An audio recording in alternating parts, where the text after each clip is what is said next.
Attention spoiler, ne reste pas si tu n'es pas à jour dans les chapitres de ce manga. Pour les autres, bon visionnage.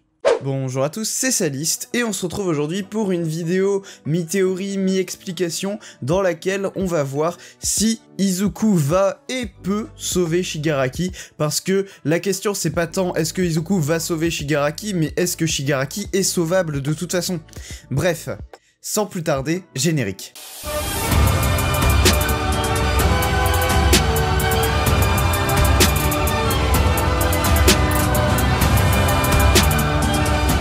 Cette idée de Shigaraki sauvable nous vient directement de l'arc de la libération du paranormal, puisque dans cet arc, Izuku se retrouve à un moment dans les vestiges et discute avec Nana Shimura. Nana Shimura, ici, le supplie ou lui demande en tout cas de sauver Shigaraki. On est ici sur une promesse qui va peser très lourd sur les épaules d'Izuku jusqu'à la fin de l'œuvre, ou du moins jusqu'au moment où cette situation sera résolue, soit par le sauvetage, soit par la mort de Shigaraki, mais on va y revenir après. C'est une promesse qui est quand même très forte en sens pour Nana Shimura, et qui risque de pourrir Izuku, comme on va le voir également, puisqu'on voit que Izuku va de moins en moins bien de toute façon dans le manga, et cette promesse n'y est pas pour rien non plus. Pour faire une petite comparaison qui va parler probablement à beaucoup de gens, cette promesse a à peu près le même impact, le même poids, que la promesse que Naruto a fait à Sakura en disant qu'il allait sauver Sasuke. Et bien ici c'est à peu près du même genre, avec Izuku qui promet à Nana de sauver Shigaraki. Cependant là où Naruto avait vraiment promis de sauver Sasuke, ici Izuku ne promet pas réellement un sauvetage, il promet de tout faire en sorte pour régler la situation avec Shigaraki, que ce soit de par le sauvetage ou s'il le faut, et il le dit lui-même, en tuant Shigaraki.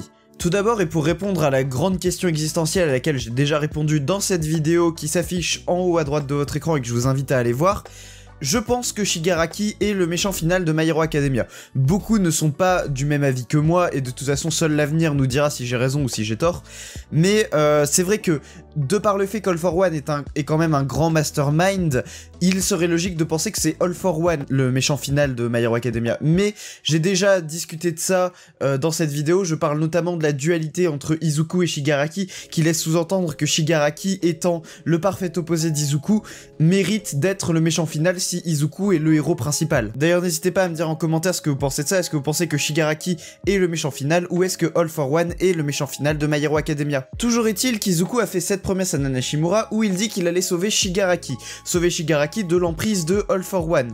Pourquoi il pense que Shigaraki est sauvable? Il le dit lui-même et on le voit dans les scans, il dit que à travers Shigaraki, il a surtout vu un enfant qui pleure, il voit le jeune Tenko Shimura ayant la tête pleine de rêves, qui veut devenir un grand héros, mais qui est battu par son père et qui a tué toute sa famille de par un excès de rage et la découverte de son alter. Ce Tenko Shimura qui a sombré dans le côté obscur, ayant été récupéré par All for One. Si Tenko avait été récupéré par un héros, aucun doute qu'il aurait réussi à devenir un grand héros malgré son alter. On a vu dans My Hero Academia que l'alter n'est pas déterminant de ta place dans la société. Enfin, c'est pas totalement vrai, puisque dans My Hero Academia, on a vu que la société n'était pas complètement juste avec certaines personnes qui possèdent des alters dits de vilains. Ici, Shigaraki possède un alter de vilain, un alter qui désintègre tout ce qui touche avec ses 5 doigts, ça a une tête d'alter de vilain. Mais on a également vu à travers le personnage de Shinzo que même si on a un alter dit de vilain, ici l'alter Brainwash qui permet de contrôler le mental des gens juste par une réponse de ceux-ci à une interjection qu'on fait, eh bien, ça prouve que Shinzo, malgré le fait qu'il a un alter de vilain, ait eu cette volonté de devenir un héros et fait tout pour devenir un héros. Shigaraki aurait pu suivre le même chemin s'il n'avait pas été récupéré par All for One.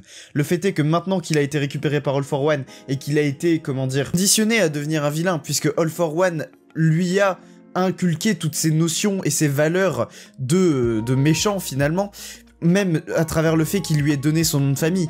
Je veux dire, All for One a quand même donné son nom de famille à Shigaraki pour, ici, donner une espèce de figure paternelle à Shigaraki. Ici, lui dire, regarde, tu as tué ta famille, ton père te battait, je suis ton vrai père, je suis ta vraie figure paternelle, et il lui donne son nom de famille pour en faire de lui presque son fils adoptif.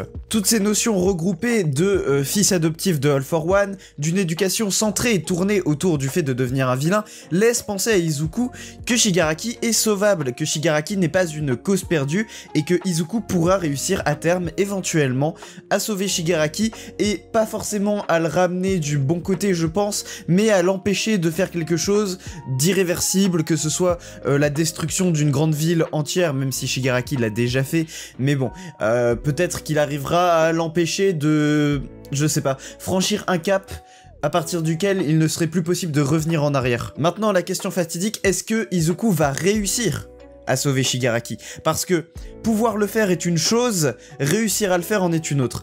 Et ici, je pense que Izuku n'y arrivera pas, pour deux raisons. Premièrement, je pense que Shigaraki n'est pas sauvable, et que ce sera là la première vraie désillusion d'Izuku, puisque dans tous ses combats contre des méchants principaux, alors si on met Muscular à part, puisque Muscular, de toute façon, n'a jamais été sous-entendu comme étant quelqu'un de sauvable, de toute façon, mais là où Shisaki, Izuku avait quand même une certaine volonté de l'arrêter, mais de le ramener également, et on le voit notamment dans les scans quand il dit « tu dois t'excuser auprès d'Eri en premier », Izuku indirectement ici ramène Shisaki du bon côté, ou en tout cas lui demande de faire un pas vers ce bon côté.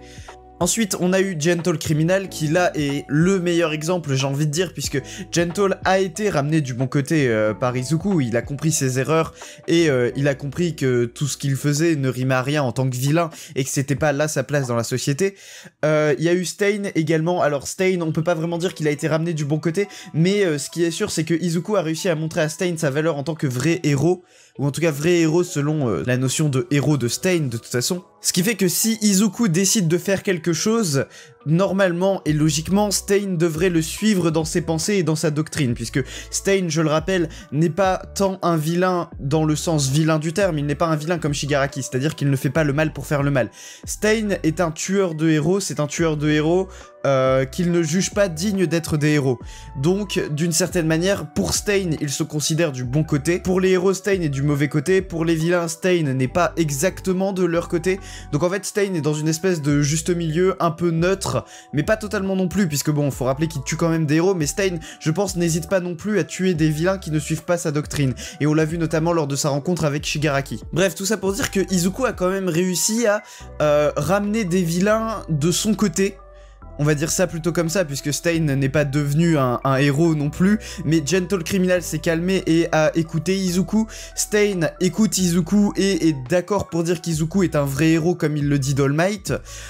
Pour ce qui est de Overall, il a réussi à faire un pas vers le bon côté en acceptant d'aller voir Eri. Donc tout ça, ça prouve bien que Izuku a toujours une volonté principale de ramener d'abord les vilains de son côté. Et on le voit notamment dans les derniers chapitres, quand il dit qu'il va d'abord demander aux vilains pourquoi ils font tout ça, quelles sont leurs motivations finalement. Puisque les motivations des vilains aident Izuku à les comprendre. Et quand Izuku comprend un vilain, ça l'aide plus facilement à le ramener de son côté.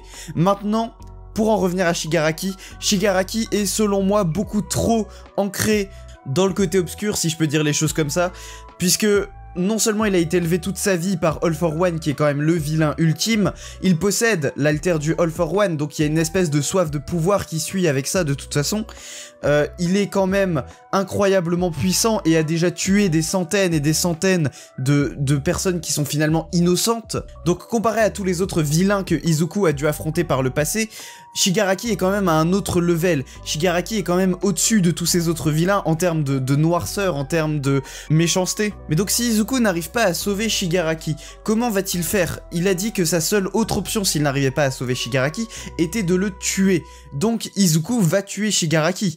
Enfin, du moins, c'est ce qu'on pense. Puisque, je le rappelle, Izuku est-il réellement capable de tuer Shigaraki? Dans l'essence même du héros, et selon la doctrine du héros, selon Izuku et selon All Might, et selon les plus grands héros, tuer ne fait pas partie de ce qu'un héros doit faire. Un héros ne doit jamais tuer, ou du moins il ne doit tuer qu'en dernier recours.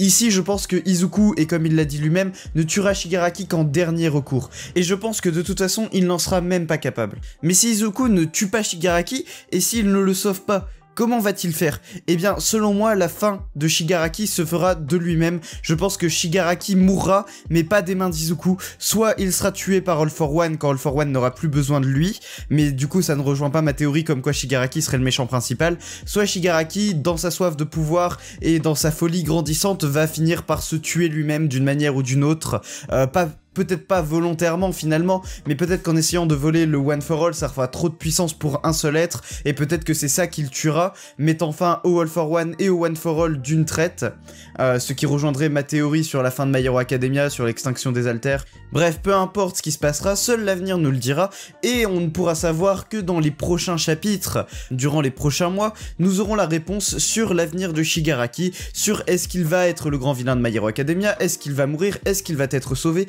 bref, nous aurons toutes les réponses plus tard.